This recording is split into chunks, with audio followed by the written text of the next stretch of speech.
Hi everybody. Today we are going to be smoking a beef chuck roast on our Weber 26 and 3/4 inch charcoal grill.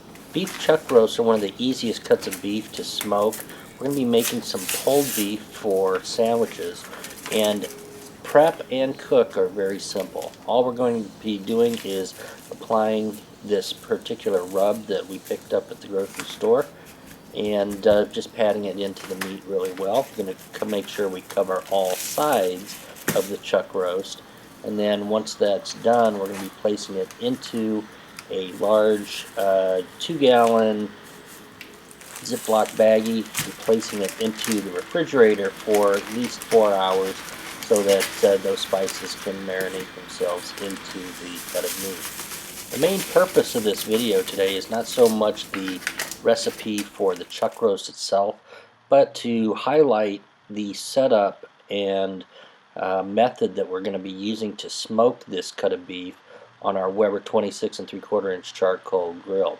I decided to use the snake method of aligning the charcoal in a curved line so that it would burn much like a fuse from one end to the opposite end. This will help us maintain a lower smoking temperature, hopefully between anywhere from 225 to 275 degrees. I do want to point out two other things here besides the way I set up the charcoal for this cook.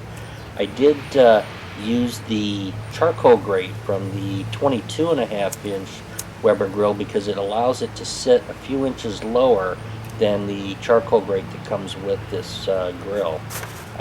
That'll help increase the space between the fire and the cook and just allow that indirect smoking that we're after.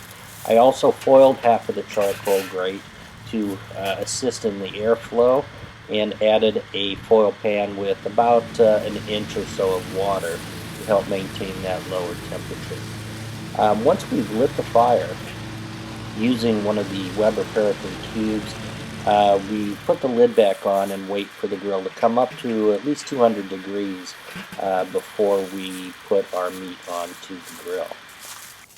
We are using our Maverick ET732 remote thermometer to monitor the internal cooking temperature of the grill itself, as well as the internal meat temperature of the roast. We're going to be shooting for an internal meat temperature of 165 degrees before the next step in the actual recipe.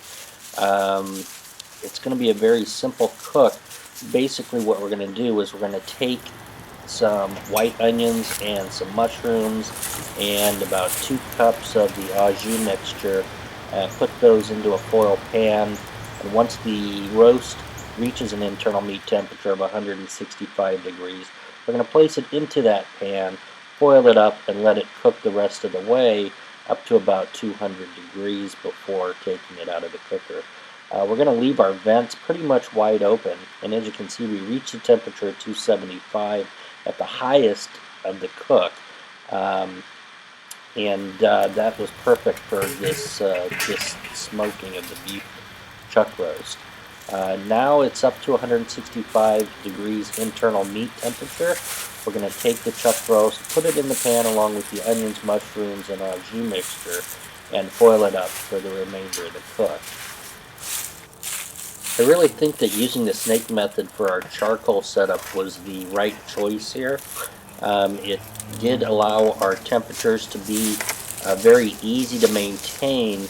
At no point during the cook did the cooking temperature go higher than 275 degrees at grate level.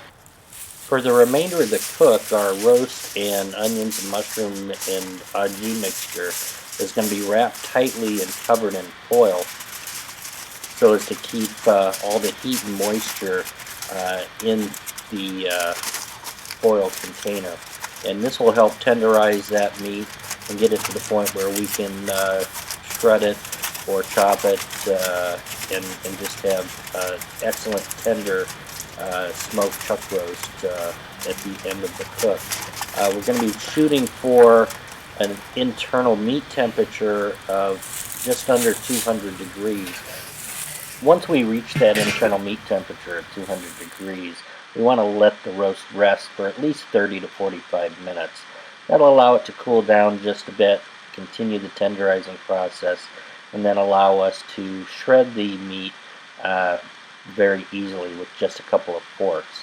If you prefer to chop the meat, go ahead and do so. But ultimately, once you have finished shredding it, you're going to want to make sure everything is returned into the foil pan so that you can mix it very well with the onions and mushrooms and the au jus. This is a great way to cook a chuck roast. It's got a great smoky flavor.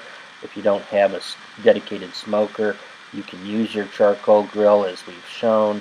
It does a great job both in grilling and in smoking, whether you're cooking hot and fast or low and slow. It does an excellent job. This beef turned out great, super tender, has a great smoky flavor, and we served it my favorite way on a nice soft hoagie roll with a little barbecue sauce. Hope you enjoyed this video. Please check out our website and our message boards at smokeandgrill.com. Please like and subscribe to our channel, and we'll see you next time.